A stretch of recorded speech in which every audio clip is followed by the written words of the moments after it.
Oh, the weather outside is frightful. But inside, so delightful.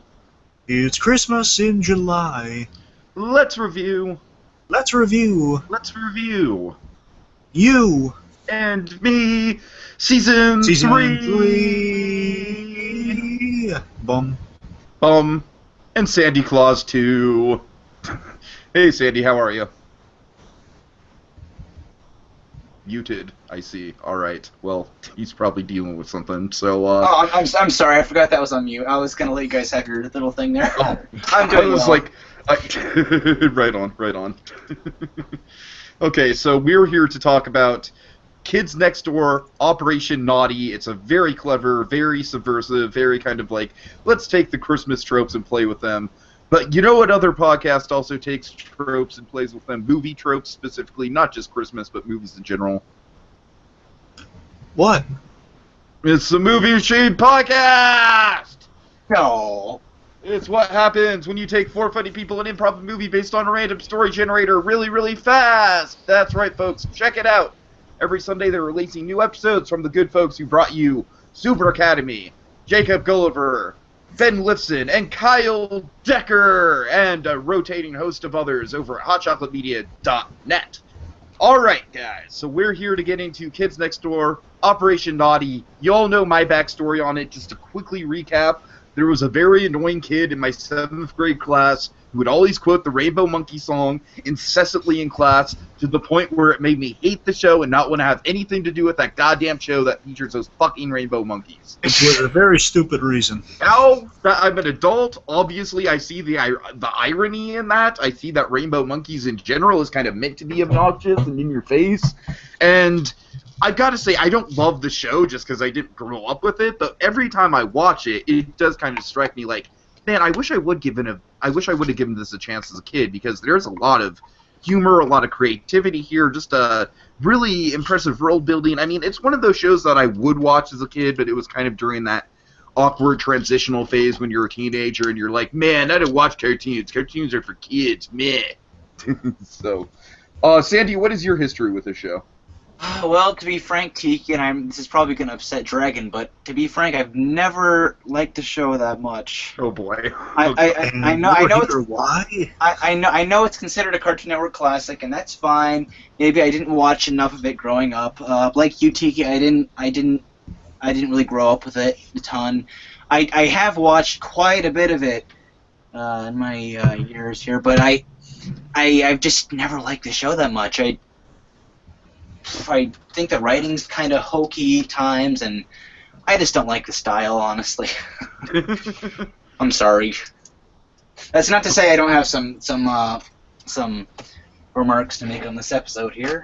Fair enough. I mean, look, I'll admit, I don't think every episode is brilliant, but I'm just saying I think more often than not they're on the money. And well, so I think I do think it's pretty funny sometimes, but for the most part, I really don't care for it that much.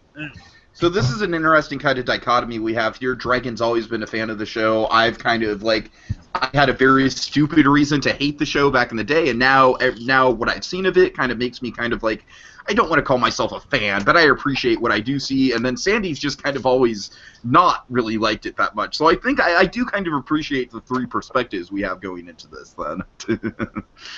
Okay, so with that in mind, Dragon, do you have any background, or do you want to get straight into the episode? It's just, you guys know the premise. You know kind of the premise of Kids Next Door, right? Yeah. We've talked about it before on Cartoon, if I'm right. I believe we've done the Halloween special, I want to say. We've talked about one Kids Next Door episode at some point. You know, I cannot remember what that was. I know we've talked about it before. I don't know what context, though. You might be right that it might have just been the Cartoon Fridays podcast. You might be right about that. Anyways. Anyway, so, there's not really a lot of background. Just this is an X-Men parody, so. I love the Stan Lee in this episode. That's probably the funnest thing in the whole episode. So speaking of which, I guess we'll jump right in. The night before Christmas, true believers. We have the wonderful Tom Kenny doing his best Stan Lee impression. Yes. Yeah. What do you guys think of the framing device of the comic? I wish they would honestly do more with it, but what's there is good. It's a clever way of just kind of fleshing out what the parody is for each of these characters when they introduce like all these kind of comic characters. That's true. That's true. These pseudo comic characters.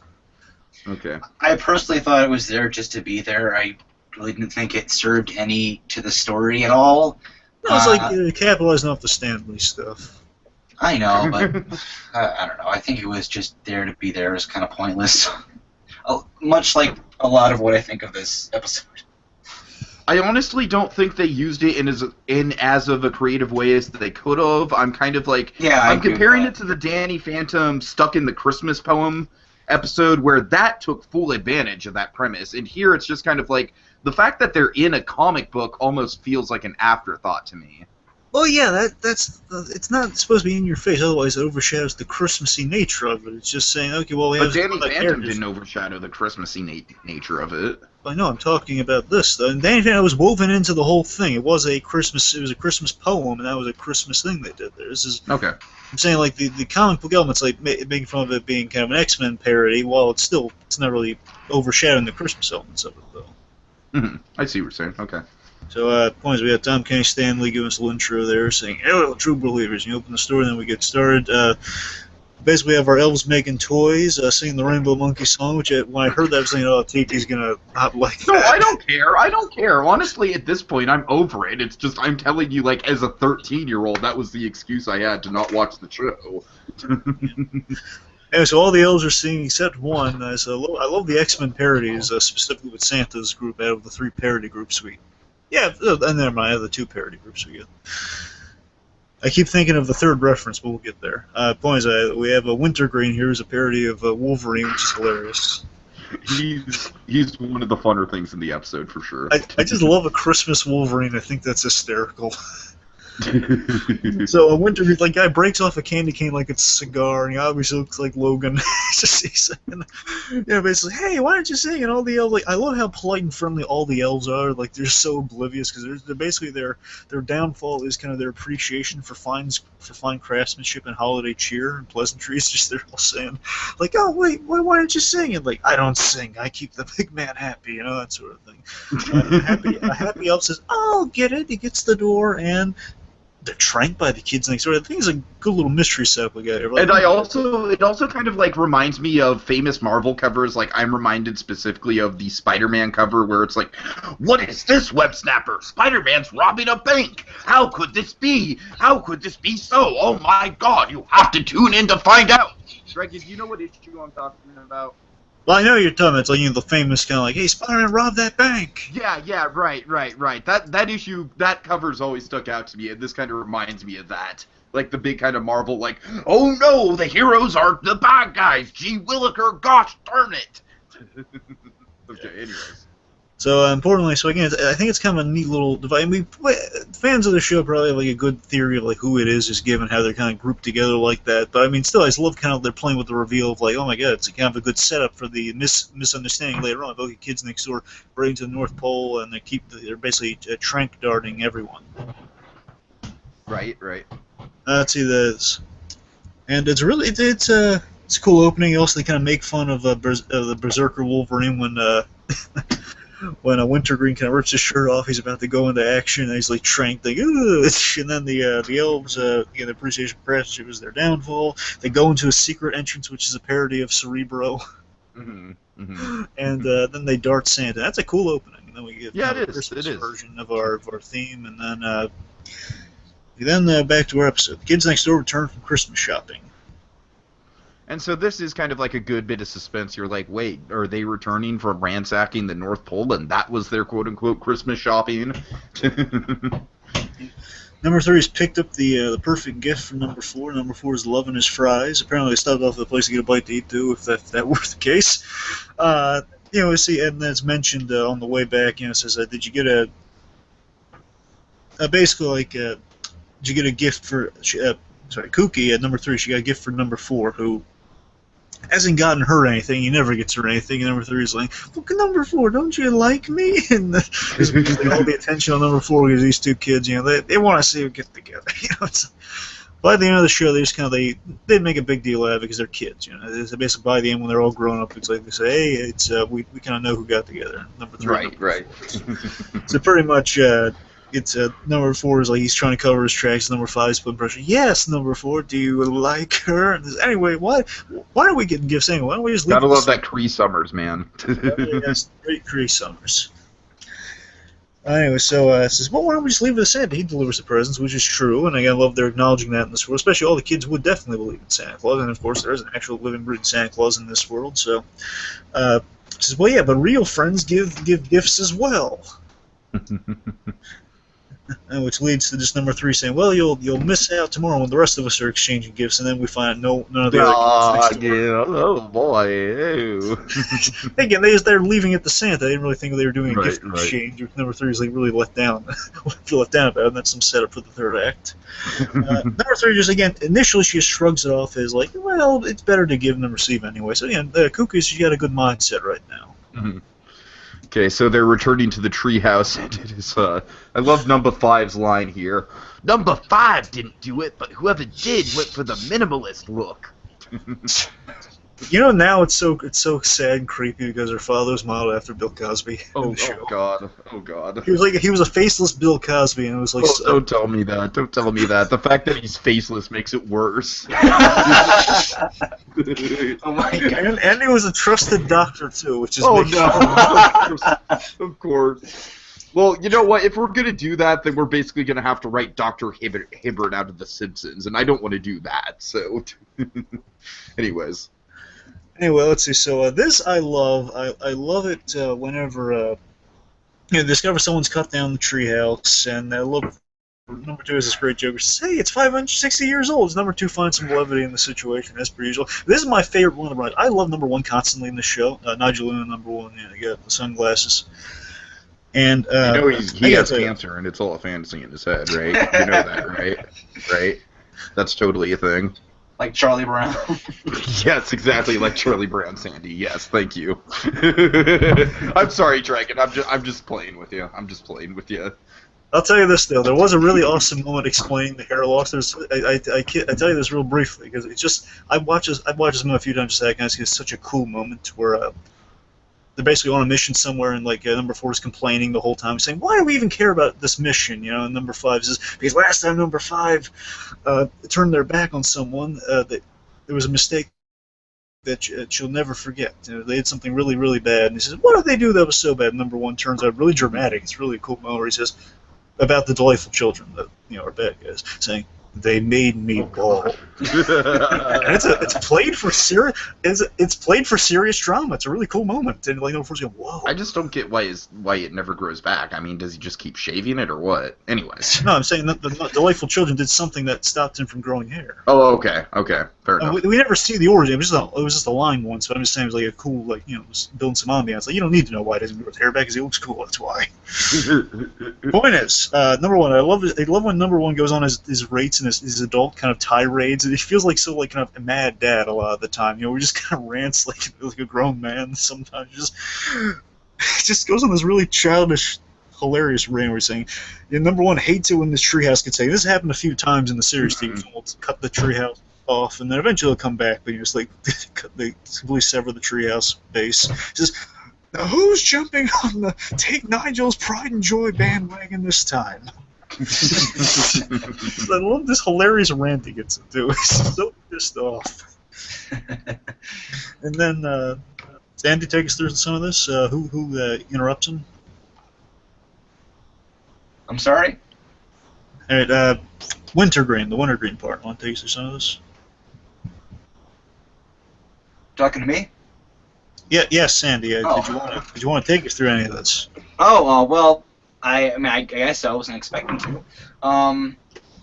But I guess Santa's elite elf force comes up and he starts beating up the kids because they think they stole the Santa's reindeer, and they spend this entire battle scene on basically this pointless event that it makes no sense to me because it seems like it's all basically just this big pointless battle that eventually leads up to nothing.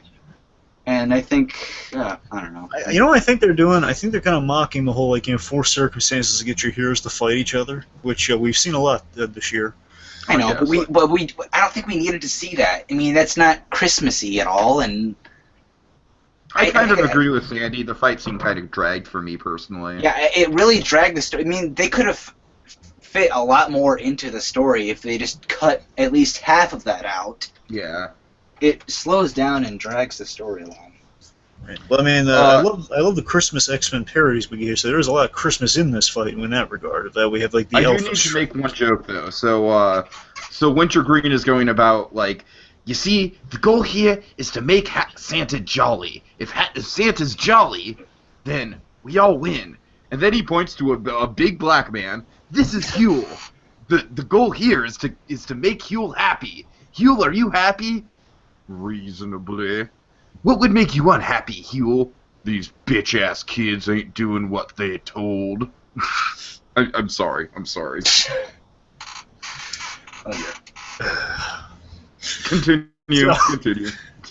Anyway, so we have the Alpha Strike team, kind of like a parody of Alpha Strike, kind of the Canadian superhero team. We just then name on like the points. We have kind of our Alpha Strike team here. Get into a fight. We have right beginning Wintergreen here. Wintergreen has peppermintium skeleton and claws as they go into. Basically, again, the comic book device here gives a very brief backstory or introduction to these absurd parodies. Which is very Marvel. It's very Stan Lee. It's like Stan Lee would often come in like, remember, true believers, remember this hero. It's just pretty funny. Like the whole I love just Chris. The costume looks really cool. It does look absolutely like Christmas Wolverine. He has his little bells on top, and he's got the costume is so similar to that. And again, like peppermint curved claws, which do look really cool. We have Nutcracker, who's a parody of Nightcrawler, a teleporting German Nutcracker. We have Snow Angel, and number 3, they're having a little chat on the side there before we get Snow Angel's backstory. He's kind of a mix between Angel and Storm. Basically, after a radioactive snowball was thrown at her, the radioactive snowball was thrown at her. She now has the power to control snow. Oh boy. Then we have, correct me if I'm saying this wrong, I think it's a Coniferous, which is the Colossus parody, who is basically a Christmas. He grows like pine needles and Christmas tree on him instead of metal. Sounds right. Number 3 just so savagely bites him. Just thinking, the joke is number 3 is the most savage out of all of them when the moment comes for it. Just biting, biting the pine off him. It's wigging him out like, oh god. She kind of like bubbles in that way. Yeah. Let's see, we got just the ferocity of number 3 in the end kind of defeats the Alpha Strike team. We have this great thing where she kind of relents for a moment with Wintergreen and says, I can have it? All right. It's like a brief happy Wolverine moment almost. Like, I can have it? All right. You never see him like that. And then Psyche, she pantses him, and then she basically pushes him to his death. Thankfully, I assume he has a healing factor. If only we had a Christmas Deadpool parody. Really. Oh god. If only. Please don't. What? You heard me. Maybe. Just not in like a cartoon like this. It won't be in a cartoon. Okay. Anyways. Then it has potential. Anyway, so let's see. So, does anyone else want to try and take my present? And they're all going no collectively, like, oh god, no. Wintergreen reluctantly calls in the 12 Days of Christmas. This is awesome. This is one of my favorite things in the episode. Do you have it written down, or would you like me to? Oh, God. Well, I just had, it's literally everything from the 12 Days of Christmas songs, so... We got 12 drummers drumming, 11 pipers piping, 10 lords, 9 ladies a-dancing, 8 maids a-milking, 7 swans a-swimming in little kiddie pools, 6 geese a-laying, just 6 geese falling on her. All of this landed on number 3, by the way. 5 bags of onion rings. 5 bags of onion rings. 4 calling birds, 4 flamingos and phone booths. Oh, God. 3 big old French horns, 2 turtle doves, and a partridge in a very large pear tree. Yes. That is probably my favorite moment of the whole thing, honestly. It's such an awesome finishing move. You know what fighting game where that would be a great finishing move, Dragon? Or versus Capcom? No. Fusion Scrooge! God. Okay. I want you to bombard the Michael Caine and Scrooge McDuck fusion with the 12 Days of Christmas protocol. Bombard him with Christmas spirit. Okay. God. Anyway. So, So basically, we're knee deep into the Christmas in July thing at this point, and during this time of year, we tend to go a little insane. But I can tell. anyways, so the reindeer. So basically, the whole thing I've been fighting over is the gift in question is called the reindeer. And first you're thinking, oh my God, it's like a little reindeer inside there. It's actually not that, but it's also kind of wrong in what's specifically in this box. Wintergreen opens it, and it's a reindeer monkey. It's like a secret Santa reindeer. It's a limited edition kind of Christmas reindeer monkey. Which is, they've been in line because it's a hot selling toy, which is their alibi. Which, again, they really could have gone through and dialed. You're right. I mean, it's an easy solution, but I'm saying, I think it's parodying kind of like really forced fights in comics. That's what I think they're parodying. But, I mean, I right, get what they're parodying. I just think it took up a little too much time in the episode. Yeah, that's my problem. Yeah, that's a huge part of why my complaint on this episode as a whole as well. Just all this big huge fight scene for a monkey stuffed animal. Yeah. Come on. I don't know. I think they kind of still achieve what you're going for, just with the little story they are communicating here. I mean, again, it's really boils down to, I guess, 3 scenes, and they really communicates everything you need in those 3 scenes. Okay. So then basically it's revealed that, okay, if it wasn't you guys, who was him? And then it's the delightful children from down the lane reveal. Which come out of nowhere. I don't necessarily think it comes out of nowhere if you've been watching the series. I'm saying they're the go-to villain. They're the arch enemy. They're the And obviously, they bear a resemblance to Kids Next Door. And if you were paying attention, the Kids Next Door were wearing masks. So. Well, heck, the delightful children from down the lane are some of my favorite cartoon villains. Okay, cool. I just think they come out of nowhere. If the episode was to stand on itself. You're not right. You're not wrong. You're not wrong. Anyways. Let's see. The delightful children are bantering with Santa Claus, and I love D. Bradley Baker as the Santa. By the way, I love an actiony Santa. I love how kind of big and imposing this Santa Claus looks and sounds. He's got kind of like the squinty kind of Kirk Swan eyes. Anyways, is like basically the delightful children are saying no, we're basically to know Santa's like bellowing and all that stuff. They're saying we're going to prove that we're good because they think they're so self-important. They think they're the best children in the world, yet they keep getting cold from the big man. So. Hence the delightful children. So they're going to prove this to Santa Claus by getting all the presents while the rest of the world gets cold. I have the reindeer, and the reindeer is actually like all the reins, so the sleigh bells. Like Polar Express. Think Polar Express. God. The reins. Polar Express. Do I have to? Oh, what's wrong with Polar Express? Come on. Nah. Where do I start? Anyway, so. Other point is that basically the reins is like an old device that actually, we're about to get the whole tutorial on that in a moment. The point is they have a reindeer. Bum, bum, bum. Let's see. So Santa warns them in a really kind of cool, grandiose way. Warns them that it would roast your tiny minds if you use that. Only I can use that. Again, very much like Cerebro, only Xavier or a telepath. So. They'll roast your brains like chestnuts on an open fire, and they do it anyway. They kick Santa off Cerebro, Christmas Cerebro. It's just like, oh no, poor Santa.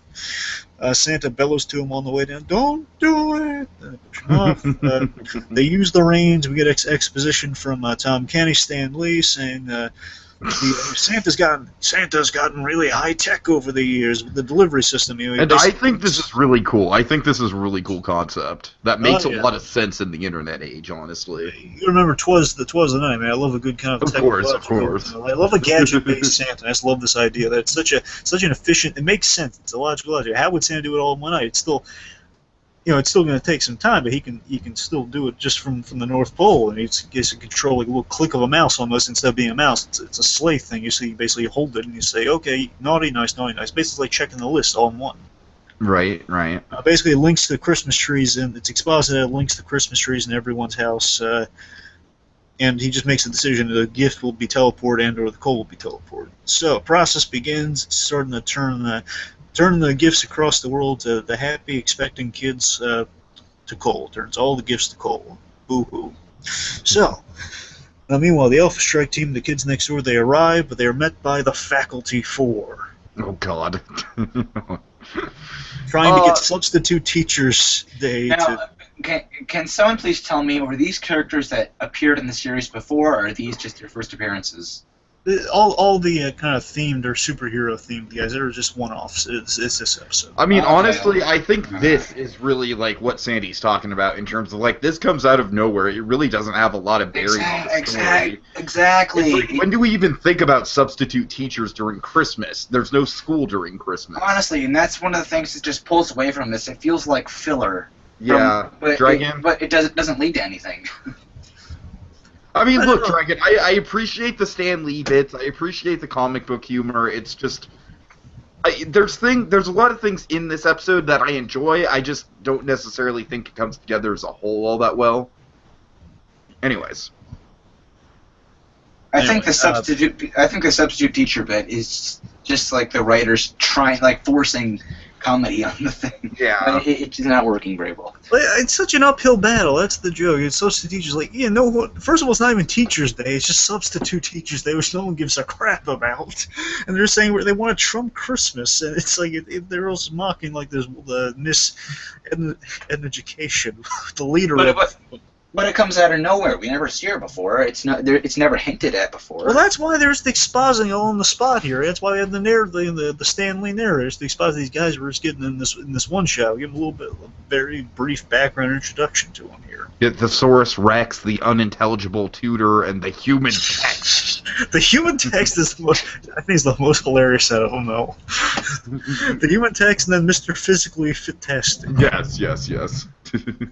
Okay, let's see. So, Wintergreen, he tells kids next door, save Christmas, go down the chimney, which implies, break through the roof, take the direct approach. All we do with these clowns, they're getting into a little battle. Over there, it's revealed the delightful children are actually frying and turning green with, greed and envy. Miss Education, she threatens the Arbor Day Avengers. I'm just like, come on, that line is hilarious. The Arbor Day Avengers. Such a ridiculous idea. I'm just glad they're just mentioned. Yeah. She threatens to call them the Arbor Day Avengers, and because that would be too silly to even imagine that we don't see those guys. Kids next door, they triumphantly come out. Again, we know they can easily, they get them out of there, the children, they're fried, so there's no battle, but we get a neat little surprise here for our closer. So they come out, number 4 says, hey, it's all taken care of, but wait, where's number 3? And where's number 3? And then we see number 3 is using the reindeer, she's kind of examining, and then she accidentally, she kind of triggers it, but then she just kind of gets absorbed in kind of the grief because she's reflecting on how no one got her a present. She's fed up with being forgotten, which kind of leads to kind of the greed's overcoming her with the reindeer. Which also comes out of nowhere. Well, there's some evidence in the first act to show you that she's kind of fed up. Not really. I don't know, Dragon. To me, it's like the first act was kind of like the opposite. It's kind of just like, well, okay, she's really happy to be the gift giver even if no one else is giving her gifts. She even said it. Yeah. I'm saying it's set up that, it's like, number 3 is kind of taking the punches. It's like kind of the quiet guy at work, it's like something, it's like the person's like kind of taking it's like a passive-aggressive thing, almost. It's like you get a sense it's happened before. Number 4's never gotten her any gifts, and this might be a recurring thing. People kind of don't give gifts around eyes except her. She's full of Christmas spirit now. She's the only one doing all this good. She's never kind of getting that coming from the other side. Sorry, go ahead. I'm thinking it's kind of like an Indiana Jones Last Crusade thing, where the cup's in my reach, I can get it. Well, I personally think if we just had number 3 getting a hold of Santa's magic sleigh and everything, just that would have been a great episode and really hilarious, but they had to throw in all this other stuff with it. I agree. I honestly think as much as I like the Marvel Stan Lee stuff, I feel like you could have done a whole episode out of the Marvel Stan Lee stuff and a whole episode of this plotline revolving around number 3. The Avengers Stan Lee stuff just doesn't say Christmas at all. Yeah, I agree. I love the concept. Don't get me wrong. It's just I don't. Right. I have nothing wrong with the concept itself. It doesn't. It feels out of place with the Christmas stuff going on. Anyways. So let's see. So number 3 uses the reindeer, and she's It's like, whoa, she's really going off the handle. Like, uh-oh, bad stuff on the horizon here. She's getting all greedy. She's basically doing the Life of Children's plan, fed up being forgotten. Then Santa's kind of comes to the rescue, just really awesomely rips the doors off the Cerebro room. Tells number 40, number 40, all would be, you're the only one that can stop her. Basically, they're kind of parodying kind of the Phoenix Force here of, like, it's the one person that can come up to Jean Grey while she's going to all Dark Phoenix. Mm-hmm. And it's basically, you think I'd be sending you in there if there's anyone else? If there's any other way, get in there. So number 4, he reaches number 3 with in her Dark Phoenix mode here. He was being super gratified. With a Christmas gift, she opens it, and it's the French fries from earlier, the dumbest, cheapest last-minute gift. And she thinks she thinks it's the greatest yet only gift that he's ever gotten her. But she loves it. I mean, it is technically the greatest gift that she's ever gotten from him. So yeah, and the only. So Santa has Santa has 5 minutes to save Christmas, but again, just kind of quickly has to undo the damage. It should be fine. Number 3 apologizes to Santa. Really nice little thing. She genuinely apologizing. Santa says, "Kooky, I know." So basically, Santa's a forgiving guy. And then, he knows, but he also tries to get a few fries from her.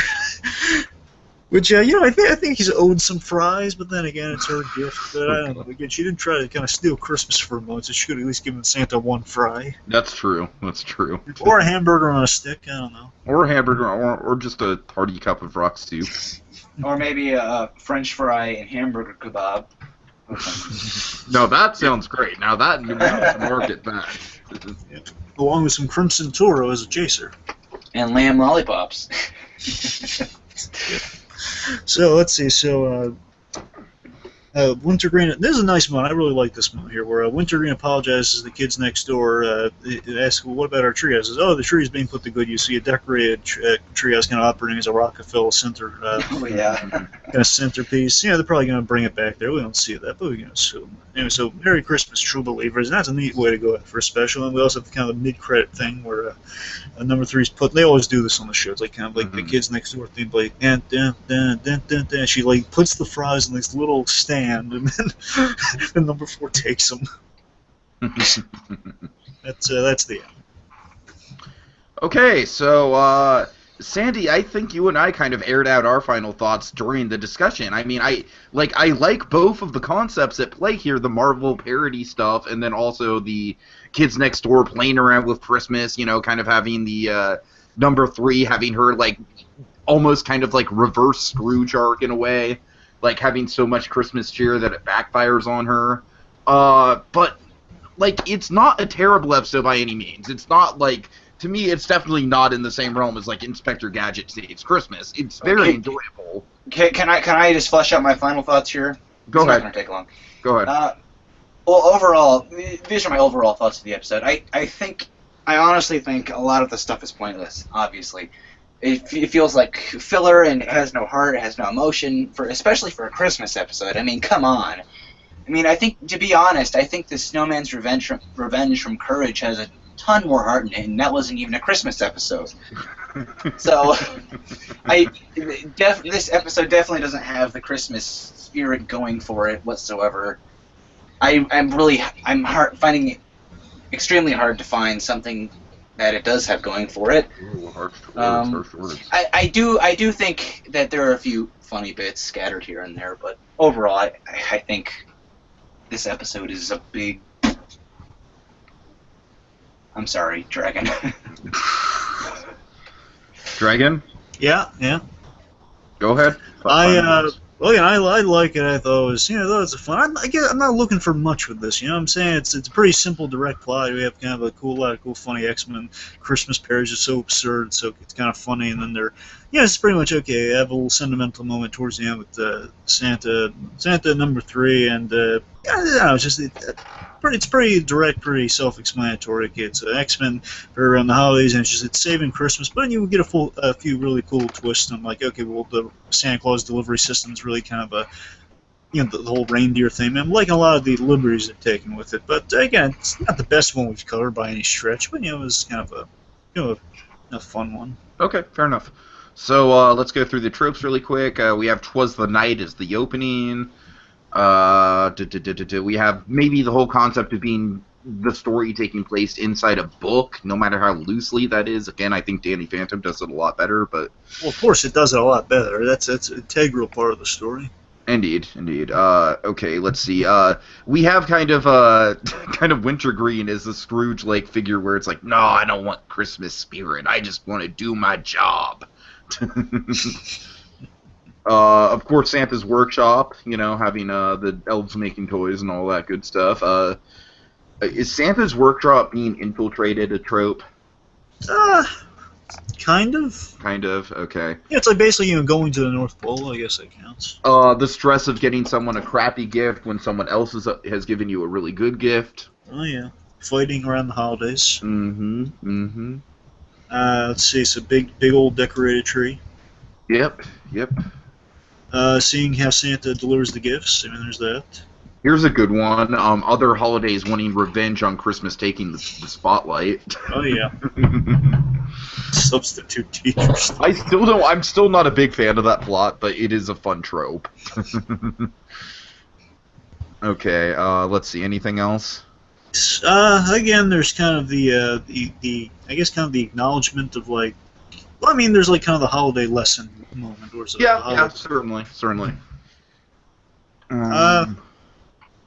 The 12 Days of Christmas being used to beautiful effect.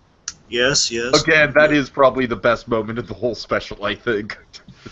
Candy canes and snow, especially candy canes. Peppermintium. Oh God. I think that's it. Oh, reindeer. Reindeer being definitely used. Reindeer monkey. Reindeer plot device. Okay. Cool.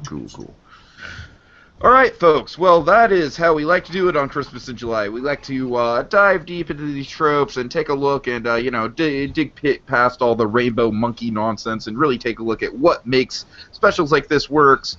And in some cases, maybe some of the chinks in the armor that keep them from being perfect, like in this case. But at any rate, we're looking for the tropes, and we're looking to make sure what makes these the specials that they are and whatnot. Yeah, but Tiki, what on earth do we call this process? I mean, what do we call it? We call it putting the mistletoe underneath the microscope. Next time on Christmas in July. Fa la la la la la la la la la. Quick! Bill Murray and Scrooge McDuck fusion. Use the 12 Days of Christmas finishing move on fucking Fred Flintstone and George C. Scott fusion. Fusion Scrooge!